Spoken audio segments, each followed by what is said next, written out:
नमस्कार. सुंदरच्या या नवीन एपिसोडमध्ये मी डॉक्टर सुषमा पटवर्धन आपल्या सगळ्या दर्शकांचं मनपूर्वक स्वागत करते. आज आहे होलिका पौर्णिमा, आपल्या सणांमधला एक महत्त्वाचा दिवस. तुमच्या लक्षात असेल की आपण रथसप्तमीबद्दल ऐकलं. त्याच्यानंतर महाशिवरात्रीच्या सुमाराला आपण 3 एपिसोड्समध्ये सगळ्या दर्शकांसमवेत कैलास मानसच्या थरार यात्रेचा अनुभव घेतला. आता आपण होलिका पौर्णिमेची कथा, प्रथा आणि विज्ञान असा आजचा विषय आहे. ती कथा सगळ्यांना माहिती आहे, त्यामुळे ती कथा मी खूप इलॅबोरेटली सांगणार नाही आहे. पण त्या कथेचा एक पूर्वार्ध आहे जो सगळ्यांना माहीत नाही. तो असा की पृथ्वीवरती जेव्हा दैत्य, मानव आणि दानव एवढ्याच 3 कॅटेगरीज अस्तित्वात होत्या. दानव म्हणजे कोण, तर अतिशय उन्मत्त झालेले मानव हेच दानव, त्यांना आपण राक्षस म्हणून संबोधलं. सो त्या पौराणिक कथेचा, भागवत पुराणातला हा भाग आहे तो असा की पृथ्वीवरती हे उन्मत्त झालेले दैत्यराजे धुमाकूळ घालत होते, लोकांना खूप त्रास देत होते. आणि त्याच्यापैकी हा हिरण्याक्ष नावाचा अतिशय क्रूर असा दानव होता. तर त्याच्या सगळ्या त्रासाला कंटाळून लोक श्री विष्णूंना शरण गेले आणि मग श्री विष्णूंनी तो वराह अवतार घेऊन त्या हिरण्याक्षाचा वध केला. आता तो हिरण्याक्ष जो होता त्याचा भाऊ म्हणजे राजा हिरण्यकश्यप.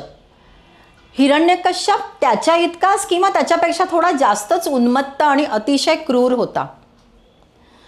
तो इतका क्रूर होता ना की त्याला असं वाटायचं आपलं सार्वभौमत्व म्हणून लोकांनी आपली पूजा करावी आणि आपला जप करावा. म्हणून त्याला कोणी देवाचा जप केला, देवाच्या नामांचा, तर त्याला प्रचंड राग यायचा. आणि गंमत अशी की त्याच्याच घरातला त्याचाच मुलगा बाळ प्रल्हाद, राजपुत्र प्रल्हाद, हा एक संपूर्णतः विष्णू भक्त होता. अगदी लहान वयाचं बाळ असल्यापासून ना त्याच्या मुखामध्ये श्री विष्णवे नमः हा कायम मंत्रजप असे. तो चिडून चिडून त्या शेवटी त्याच्याच पित्याने म्हणजे हिरण्यकश्यप राजाने त्याला काय काय शिक्षा ठोठवायचा प्रयत्न केला. देहदंडाच्या शिक्षा, त्याला नदीत ढकलून दिलं, त्याला विहिरीत ढकललं, एकदा त्याला सगळ्या सापांमध्ये नेऊन सोडलं आणि एकदा तर त्याला उंच कड्यावरनं दरीमध्ये त्याचा कडेलोट केला. पण त्याची भक्ती, त्याचं डिव्होशन इतकं ग्रेट होतं प्रल्हादाचं की प्रत्येक वेळी देव तारीत त्याला कोण मारी याप्रमाणे श्री विष्णूंनी त्याला त्या संकटातून अलगद बाहेर काढलं. पण जेव्हा हा भाऊ पण मरण पावला आणि आता आपल्याला मदत नाही कोणाची, तेव्हा चिडून त्या अतिक्रोधामुळे पिसाळलेल्या राजाने शेवटी त्याच्या बहिणीला बोलावलं. त्याची बहीण होती होलिका. त्या होलिकेने हे बघा ना, हे सगळे लोक उन्मत्त, कुणी शंकराचं तप केलं, कुणी ब्रह्मदेवाचं तप केलं आणि वर प्राप्त करून घेतले होते. तिने ब्रह्मदेवाची तपश्चर्या करून वर प्राप्त करून घेतला होता की तिला आगीपासून कधीच धोका नव्हता. त्यांनी काय सांगितलं होलिकेला, तू प्रल्हादाला मांडीवर घेऊन आगीत जाऊन बस. तुम्ही विचार करा, पित्याने स्वतःच्या मुलासाठी स्वतःच्या बहिणीला सांगितलं की त्याला मांडीवर घे आणि आगीमध्ये बस. होलिकेला ब्रह्मदेवाच्या वरामुळे एक असं वस्त्र, प्रोटेक्टिव्ह कवच, एक वस्त्र प्राप्त झालं होतं की जे पांघरल्यामुळे तिला आगीच्या ज्वाळा स्पर्श पण करत नसत. पण ती त्या बाळ प्रल्हादाला घेऊन त्या आगीत बसली आणि श्री विष्णूंच्या कृपेमुळे ते वस्त्र तिच्या अंगावरनं उडून ते बाळ प्रल्हादाच्या अंगावर जाऊन पडलं. बाळ प्रल्हाद त्याच्यामध्ये लपेटला गेला आणि क्षणार्धात, अक्षरशः क्षणार्धात ती होलिका जळून भस्म झाली. आणि बाळ मात्र तिथून उठलं आणि चालत चालत हळू बाहेर आलं. हे बघितल्यानंतर तर राजाचं भानच गेलं. मग पुढची जी कथा घडली ना ती तुम्हाला सगळ्यांना माहिती आहे. त्यांनी इथे देव आहे का तुझा, इथे आहे का, तिथे आहे का विचारलं. त्याला एवढं पण माहिती नव्हतं की देव हा सर्वत्र असतो. Omni presence of God was denied even that time. आणि त्याने त्या खांबाला लाथ मारली, त्याच्यानंतर नृसिंह अवतार आणि मग त्याचं वध झाला. ही कथा तुम्हाला सगळ्यांना माहिती आहे, बरोबर आहे. या पौराणिक कथेचा आधार घेऊन असेल, पण आपले पूर्वज किती चतुर होते बघा. त्यांनी ती होलिका दहनाची प्रथा चालू ठेवली. आणि ती कशी, ते ह्या कथेमुळेच नाही तर त्याच्या मागे एक मोठं विज्ञान होतं. तुम्ही विचार करा, रथसप्तमीपर्यंत म्हणजे संक्रांत ते रथसप्तमी आपण तिळगुळ खातो, गुळाच्या पोळ्या खातो, बरोबर आहे, कारण आपल्याला अंगात स्निग्धता आणि ऊब हवी असते. आता काय झालं आहे की पौष आणि माघ सरला, शरद ऋतू गेला, आता वसंताचं आगमन झालं आणि निसर्ग चक्र आता शीतलतेकडून दाहकतेकडे झुकू लागलं. हवामानात जो हा बदल होतो की नाही, या बदलामुळे हवेतले, वातावरणातले व्हायरसेस, बॅक्टेरिया, जर्म्स, फंगाय याची प्रचंड प्रमाणात वाढ होते, मल्टिप्लिकेशन होतं. आणि त्याच्यामुळे काय आहे की होलिका दहनाच्या प्रथेमुळे, त्या अग्नीच्या ज्वाळांमुळे तो परिसर, तो आसमंत हा शुद्ध होण्यास मदत होते. हे त्या पूर्वजांचं त्याच्या मागचं कारण होतं, त्याच्या मागचं त्यांचे विचार होते. बरोबर आहे. So it was for protection, purification. आणि त्याच वेळेला एक लक्षात घ्या की हा पिरियड असा असतो ना की जेव्हा हीट तर असतेच असते, पण बघा तुम्ही वाढलेली ऑफिसची कामं, इयर एंडिंगची, हे मी आताच्या जमान्यातलं सांगते, इयर एंडिंगची कामं, शाळा कॉलेजच्या मुलांच्या परीक्षा आता याच सुमाराला येतात ना. मग ते जो काही वाढता ताण असतो ना मनातला, ते स्ट्रेस बस्टर म्हणजे होलिका दहन. बरोबर आहे की नाही. सो काही कारणाने त्या होलिकेच्या, त्या सणाच्या तयारीसाठी एक थोडं नवं चैतन्य येतं. बरोबर आहे. आणि कसं असतं की ते होलिका दहन जेव्हा ती आग प्रज्वलित होते, त्यावेळेला मग लोकांची शब्दफेक सुरू होते. खरं सांगायचं तर अपशब्दफेक सुरू होते, आरडाओरडा सुरू होतो, बोंबाबोंब सुरू होते, ओरडतात, अक्षरशः वाईट शब्द पण वापरतात. पण ते काय असतो, it is a cathartic outlet. What is a cathartic outlet? तर तुमच्या मनामध्ये जो भावनांचा कोंडमारा झालेला असतो ना, सारखं दबून राहता तुम्ही काही कारणाने, ऑफिसमध्ये दबून काम करा, प्रेशर केलं, कामाचं जास्त आलं, दबून काम करा, घरामध्ये तुम्हाला कॉम्प्रोमाइज करून सगळ्यांसाठी राबा.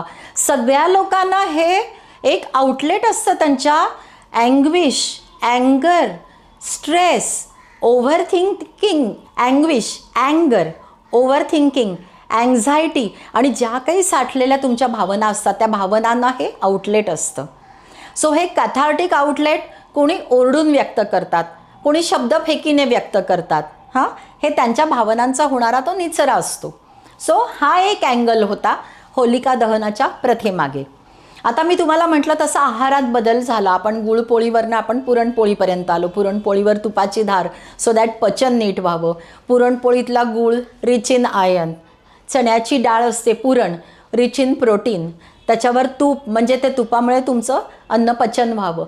आणि त्याच्यानंतर होली दहनानंतर दुसऱ्या दिवशी असते ती रंगांची मजा. बरोबर, तो रंगोत्सव, ज्याला धुळवड असं म्हणतात. पूर्वीची ज्या प्रथा बघितलीत ना तुम्ही, तर आपले पूर्वज काय करायचे, नैसर्गिक रंग वापरायचे. म्हणजे नीम असते ना, नीम पत्तीचा हिरवा रंग, हळदीचा पिवळा रंग, बीट किंवा कंद असतात त्याचा गुलाबी, जांभळा रंग, लाल रंग, गाजरं असतात त्याचा केशरी रंग. बरोबर. त्याच्याबरोबर चंदन, मंजिष्ठा, वाळा, ज्येष्ठमध यासारख्या मुळांचं, खोडांचं चूर्ण करून, ते वस्त्रगाळ करून त्याच्यामध्ये हे नैसर्गिक कलर मिसळून अशा पद्धतीने तो रंगोत्सव साजरा केला जायचा. तो रंग जो लावायचा, तो हाताला चोपडायचे, चेहऱ्याला चोपडायचे, खेळायचे तो रंग. आणि नंतर जेव्हा आंघोळ करायचे ना, तेव्हा ते स्क्रब करून काढायचं. हे काय झालं, फेशियलच झालं ना. So all these powders are extremely good for skin. मंजिष्ठा पावडर स्किनसाठी खूप छान आहे. ज्येष्ठमध स्किनला जबरदस्त ग्लो येतो. बरोबर आहे. आणि त्याच्याबरोबर तुम्ही चंदन, चंदन ही त्या दाहकतेमध्ये शीतलता देते. आणि ते खेळताना ते तास, 2 तास, 2.5 तास जे काही राहील तुमच्या चेहऱ्यावर, ते तुमच्या त्वचेला, स्किन तुमची सुधारायला मदत करायचं.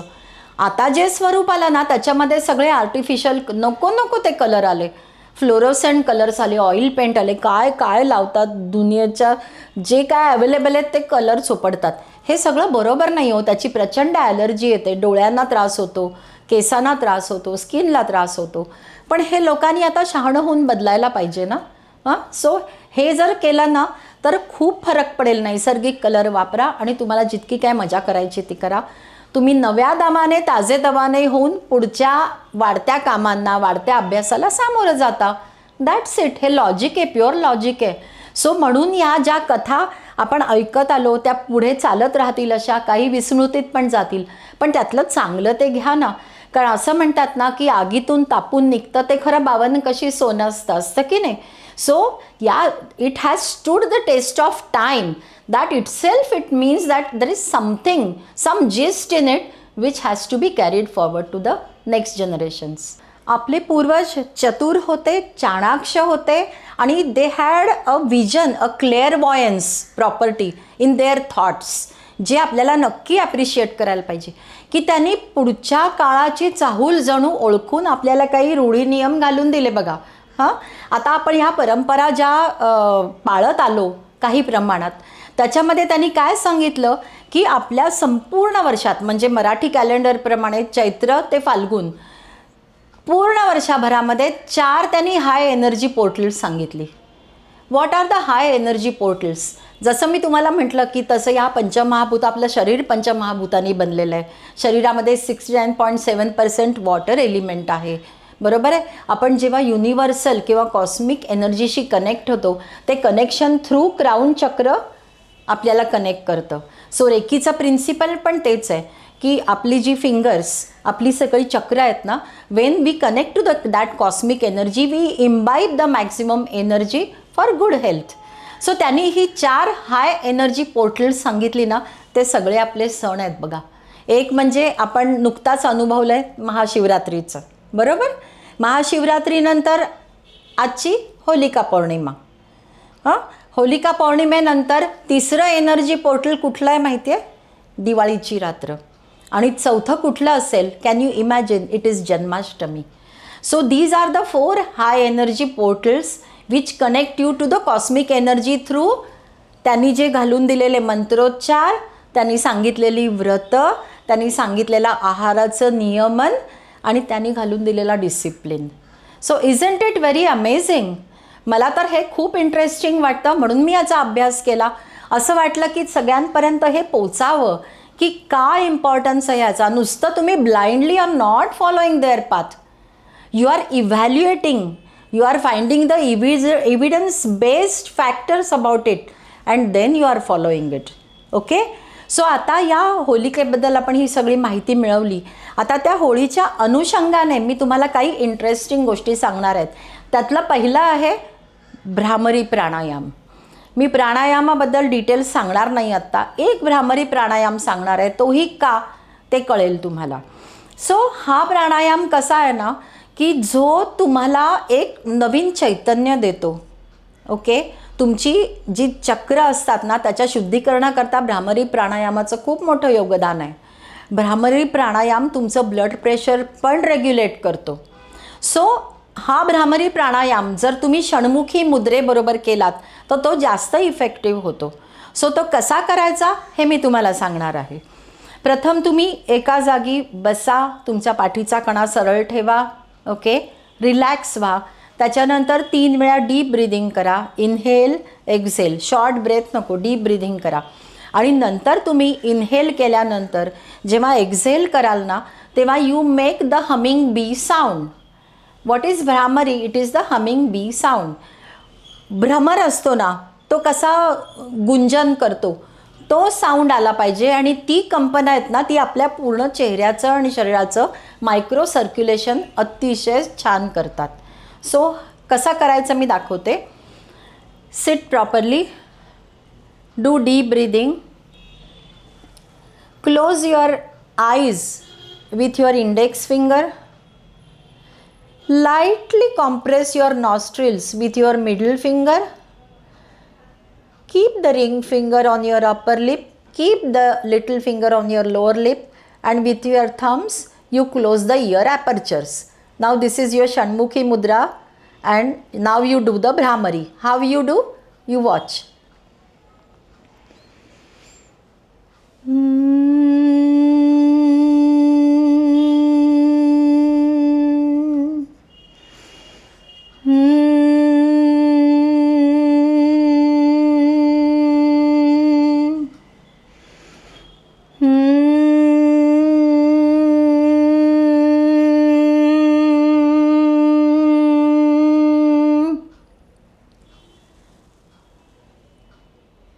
Slowly open your eyes. You can touch your face if you want. Tap lightly and open your eyes. खूप फ्रेश वाटतं. तुम्ही करून बघा. मी 3च वेळा दाखवलं. मी खूप लांबवलं नाही कारण आपल्याला त्या वेळेत बसवायचं आहे. पण तुम्ही जितकं भ्रामरी मुद्रेचं गुंजन लांबवता येईल तेवढं लांबवत न्या, तितकं तुम्हाला छान वाटेल. तुमच्या चेहऱ्याला आत्तासुद्धा मला टिंगलिंग होतं आहे. तुमच्या फिंगर्सना पण ती कंपनं जाणवतात. सो ही भ्रामरी विथ षण्मुखी मुद्रा. सो ही केल्यानंतर सगळ्यात महत्त्वाचं फाइंडिंग स्टॅनफोर्ड युनिव्हर्सिटीने जगापुढे आणलं ते असं की त्यांनी काही केसेस स्टडी केल्या आणि then they put it in black and white की ह्या भ्रामरी प्राणायामामुळे शरीरात ब्लडमध्ये वाढलेली कॉर्टिसॉल हॉर्मोनची म्हणजे स्ट्रेस हॉर्मोनची लेवल 30% कमी व्हायला मदत झाली. सो यू कॅन इमॅजिन आपल्याला काय पाहिजे, तेच तर पाहिजे ना. आपला स्ट्रेस कमी व्हायला पाहिजे सो दॅट आपल्याला मनाला क्लॅरिटी येईल, आपल्या मनाचं बॉडीचं क्लिन्सिंग होतं आणि थर्ड थिंग इज तुमची कॉग्निटिव्ह स्किल सुधारतात. So this is CCC which you get through one pranayama which takes just a few minutes 3 वेळा केल्यानंतर जर बरं वाटलं तर दिवसातनं तुम्ही एकदा कराल तर ते कमीत कमी 11 वेळा करा, नाही तर 15 वेळा करा. तुम्हाला बघा किती छान वाटेल ते. पूर्ण दिवस कामाची क्वालिटी जास्त चांगली होईल जे तुम्ही काम करता त्याच्यात. तुमचं ब्लड प्रेशर नियंत्रण व्हायला मदत होते, कॉर्टिसॉल लेवल कमी व्हायला मदत होते, तुमच्या सगळ्या ऑर्गन्सचं काम नीट चालायला ह्याची मदत होते, तुमच्या फेसवर ग्लो येतो, तुमच्या ऑरामध्ये प्रचंड वाढ होते. म्हणजे तुम्हाला ज्याला आभामंडल म्हणतात ना कुठल्याही व्यक्तीचं, ते खूप तेजस्वी होतं. काही व्यक्ती बघा तुम्हाला बघितल्यानंतर ना तुम्हाला एक अट्रॅक्शन वाटतं की छान आहे ना पर्सनॅलिटी, बरं वाटतं त्यांच्या सहवासात. सो ते का असतं ना, तर त्यांचा ऑरा हा पूर्ण डेव्हलप्ड असतो. ओके, सो हा भ्रामरी प्राणायाम नक्की करून बघा कसं वाटतंय आणि मग आम्हाला सांगा. आता आपण बघितला तो भ्रामरी प्राणायाम विथ षण्मुखी मुद्रा. आता ह्याच्या पुढे आपण बघणार आहोत त्या 3 मुद्रा. त्या 3 मुद्रा खूप इंटरेस्टिंग आहेत. जसं आपण भ्रामरी केलं ना, त्या भ्रामरीनंतर करायची ती भ्रमरमुद्रा. भ्रमरमुद्रा कशी करायची मी तुम्हाला दाखवतेच आहे. पण जसा स्टॅनफोर्ड युनिव्हर्सिटीचा रिसर्च 30% कॉर्टिसॉल लेवल कमी करायला प्राणायाम उपयोगी आहे ना, तेवढीच ही भ्रमरमुद्रासुद्धा उपयोगी आहे. ओके, सो ही भ्रमरमुद्रा कशी करायची ते मी तुम्हाला पहिल्यांदा दाखवते. भ्रमरमुद्रा करताना तुम्ही तुमचं वायूचं फिंगर म्हणजे इंडेक्स फिंगर हे अंगठ्याच्या बेसला लावायचं. लक्षात ठेवा, कुठलंही फिंगर तुम्ही अंगठ्याच्या बेसला लावताना तेव्हा ते तत्त्व कमी होतं आणि जेव्हा तुम्ही अंगठ्याच्या टिपला लावता तेव्हा ते तत्त्व कमी असेल तर वाढतं किंवा संतुलित होतं. बरोबर आहे. सो जर तुम्ही असं टच केलं तर वायुतत्व हे संतुलित होईल. पण आता तुम्ही वायुतत्व कमी करता इथे. सो हे वायुतत्व अंगठ्याच्या बेसला लावायचं बोट आणि अंगठा त्याच्यावरती बंद करायचा. ठीक आहे. त्याच्यानंतर मधलं बोट आहे ना ते तुमच्या अंगठ्याच्या टिपला टच करा आणि इतर 2 बोट आहेत ती आयदर सरळ ठेवा किंवा स्लाइटली कर्ड ठेवा. Slightly curved or straight whichever way. तुम्हाला सरळ ठेवणं कठीण जात असेल तुम्ही स्लाइटली कर्ड ठेवा आणि ही मुद्रा तुम्ही तुमच्या अनाहत चक्रापाशी धरा. ओके, सो आयदर तुम्ही अनाहत चक्रापाशी धरू शकता, तुमच्या मणिपूर चक्रापाशी धरू शकता किंवा तुमच्या मांडीवर ठेवू शकता विचेवर वे. मांडीवर ठेवल्या हात तरी चालेल, पण anyways how you hold you always have to face the palm to the sky. So ही मुद्रा तुम्ही करा आणि ही असंच तुम्ही 3 ते 5 मिनिटं करून तुम्ही ती वाढवत न्या. ही मुद्रा कमीत कमी 2 वेळा तरी करावी, निदान 10 ते 12 मिनिटं एका वेळेला असं.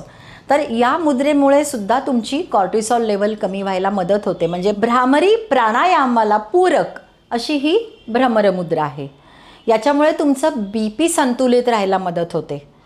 तुमच्या मनाची क्लॅरिटी, थॉट्सची क्लॅरिटी इथेही वाढते. म्हणून ही सुद्धा मुद्रा तुम्हाला क्लॅरिटी, क्लिन्झिंग आणि कॉग्निटिव्ह स्किल्स शार्पन करणं हे CCC बहाल करते. बरोबर आहे. या मुद्रेमुळे तुमचा तणाव कमी होतो, तुमचं BP सेटल होतं, त्यामुळे तुम्ही जास्त चांगल्या प्रकारे विचार करू शकता, काम करू शकता. या मुद्रेचा आणखीन एक उपयोग सांगणार आहे जो तुम्हाला अतिशय आवडेल. आजकाल बघा लोकांना ना ॲलर्जीज खूप वाढल्यात. कुठल्याही छोट्या छोट्या गोष्टींची पण ॲलर्जी. कसं अवॉइड करणार हो तुम्ही? पोल्युशन आहे सगळीकडे, धूळ आहे कन्स्ट्रक्शनमुळे, तुम्हाला सर्दी खोकला आहे तर सतत होतं ना. पण त्याची इंटेन्सिटी कमी व्हावी म्हणून त्याचा त्रास कमी व्हावा म्हणून, आणि तुमच्या ओव्हरऑल ज्या ॲलर्जीची सिव्हिरिटी असते ना ती कमी व्हावी म्हणून ही मुद्रा 100% तुम्हाला मदत करेल. सो ज्यांना ॲलर्जीजचा अतिशय त्रास आहे अशा मुलांनासुद्धा ही मुद्रा करायला सांगा ना थोडा वेळ, बघा ना काय फरक पडतो ते. नक्की त्या ॲलर्जीची किंवा त्या आजाराची इंटेन्सिटी कमी व्हायला मदत होईल. अशी ही भ्रमर मुद्रा. याच्यानंतर आपण बघणार आहोत ती कश्यप मुद्रा. कश्यप मुद्रा म्हणजे काय आहे तर ऋषी कश्यप होते बघा. मी तुम्हाला सप्तर्षींची नावं सांगितली होती ना मागच्या एपिसोडमध्ये रथसप्तमीला. ते कश्यप ऋषींच्या नावाने ही मुद्रा केली जाते. कुणी म्हणतात की कश्यप किंवा कूर्म म्हणजे कासव. सो कासवासारखी ही मुद्रा मदत करते म्हणून या मुद्रेचा लाभ घेतला जातो. ही मुद्रा कशी करायची हे प्रथम सांगते, मग लाभ सांगते. ही मुद्रा करायला तुम्ही प्रथम तुमचं रिंग फिंगर आणि लिटल फिंगर हे तुमच्या पाममध्ये दुमडा. हे दुमडल्यानंतर तुमचा अंगठा आहे ना तो त्या रिंग फिंगरच्या बेसच्या जवळ असा प्रेस करा आणि मग त्या अंगठ्याच्या वरती तुम्ही मिडल फिंगर आणि रिंग फिंगर हे बंद करा. म्हणजे हे सगळं एकूण मुद्रा ही झाली की दिसते कशी बघा. ही अशी दिसते. हे अंगठ्याचं टोक थोडं वरती. ही मुद्रा जसं कासवाला बघा काही संकट आलं ना की कासव त्याचे लिम्स आत ओढून घेतं बघा. त्या कवचाच्या आतमध्ये त्याचे लिम्स डिसअपिअर होतात, डोकंसुद्धा आत ओढून घेतं. तशी ही कासवासारखी मुद्रा म्हणून ही कश्यप मुद्रा. ही मुद्रा पण तुम्ही तुमच्या मांडीवर ठेवू शकता, तुमच्या मणिपूर चक्रापाशी होल्ड करू शकता. पण ही जर जास्त वेळ ठेवायची असेल ना तर कुठेतरी रेस्ट केली तर तुम्ही जास्त चांगल्या प्रकारे करू शकता. या मुद्रेचं एक वैशिष्ट्य प्रथम मी तुम्हाला सांगणार आहे. काही लोकांना आले ना की त्यांचा ऑरा इतका तेजस्वी असतो, प्रभावी असतो, पॉझिटिव्ह असतो. तुम्ही BK शिवानीजींचंच उदाहरण घ्या. त्या नुसत्या आल्या ना आणि त्यांनी बोलायला सुरुवात केली की आपण अगदी भारून जातो. त्यांचा आवाज, त्यांचं सौम्य दिसणं, त्यांचं सौम्य बोलणं, त्यांचे सुंदर विचार, काही व्याख्या ते बघा तुम्ही ऐकत बसता, तुम्ही हरवून जाता स्वतःला. तर त्यांचा ऑरा पॉझिटिव्ह असतो. पण काही लोकांच्या संगतीत गेल्यानंतर ना एखाद्या ग्रुपमध्ये तुम्ही गेलात, काही लोक अशी वाटतात ना तुम्हाला की यांच्यापासून जरा लांब राहिलं तर बरं होईल बाबा, असं वाटतं की नाही. कारण ना काहीतरी एक निगेटिव्हिटी असते. ती निगेटिव्हिटी आपल्या ऑराच्या आत शिरू नये किंवा त्या निगेटिव्हिटीचा आपल्याला त्रास होऊन द्यायचा नसेल, ही मुद्रा करा. त्यावेळेला काय तुम्ही बसूनच केली पाहिजे नाही, तुम्ही उभं राहिलात आणि जरी तुमचे विड्रॉ केलेत ना, असे मिटलेत ना बोटं अशी, तरी देखील चालू शकतं. बट दिस मुद्रा protects you from any negativity. May it be from some material, may it be from the environment, may it be because of some person, may it be because of group of people, whatever it is. But if you feel low and if you want to protect yourself, तुम्ही ही मुद्रा करा. So या सगळ्या ॲडव्हान्टेजेसकडे बघितलं ना की वाटतं इतकी सोपी मुद्रा का विस्मृतीत गेली असेल, का नाही लोक करत, का नाही ॲडव्हान्टेज घेत. अहो या मुद्रेमुळे तुमचा कॉन्फिडन्सच वाढतो असं नाही, तर तुमचं किडनी फंक्शन सुधारायला सुद्धा ही मुद्रा तुम्हाला खूप मदत करते. आणि या मुद्रेचं अजून एक वैशिष्ट्य असं आहे ना की तुमचं जे मणिपूर चक्र ज्याला सोलर प्लेक्सस म्हणतात आणि स्वाधिष्ठान चक्र ज्याला सेक्रल प्लेक्सस म्हणतात, त्याचं आरोग्यसुद्धा चांगलं राखायला मदत होते, त्याची कार्यक्षमता जास्त वाढते. तुम्ही विचार करा, डायजेस्टिव्ह फंक्शन्स आणि गोनॅड्सची फंक्शन्स सुधारली तर मेन प्रॉब्लेम्स तिथेच येतात ना आपले, बरोबर आहे की नाही. जे काही हेल्थ इश्यूज होतात अमुक एका वयानंतर ते त्याच ऑर्गन्सचे होतात. मग ते जर कमी व्हायला मदत असेल तर ही मुद्रा करायला काय हरकत आहे हो. ट्राय तर करून बघा, अपाय तर नाही ना तुम्हाला. बरं, या सगळ्या मुद्रांमध्ये एक गोष्ट मी तुम्हाला आत्ताच सांगते. अजून एक मुद्रा आपण बघणार आहोत, पण त्यापूर्वी सांगते की या सगळ्या मुद्रा करताना एक गोष्ट लक्षात ठेवायचं, तुमची जी ट्रीटमेंट चालू आहे ती कुठेही खंड पडू द्यायचा नाही. साईड बाय साईड ती ट्रीटमेंट चालू राहते, पण तुमच्या सगळ्या लॅब टेस्टमध्ये लेवल्स कमी व्हायला जर मदत होणार असेल तर या मुद्रांचा लाभ घ्यायला काहीच हरकत नसावी. ठीक आहे. सो ही होती कश्यप मुद्रा. आणि याच्यानंतर जी तिसरी मुद्रा सांगणार आहे ती आहे मत्स्य मुद्रा.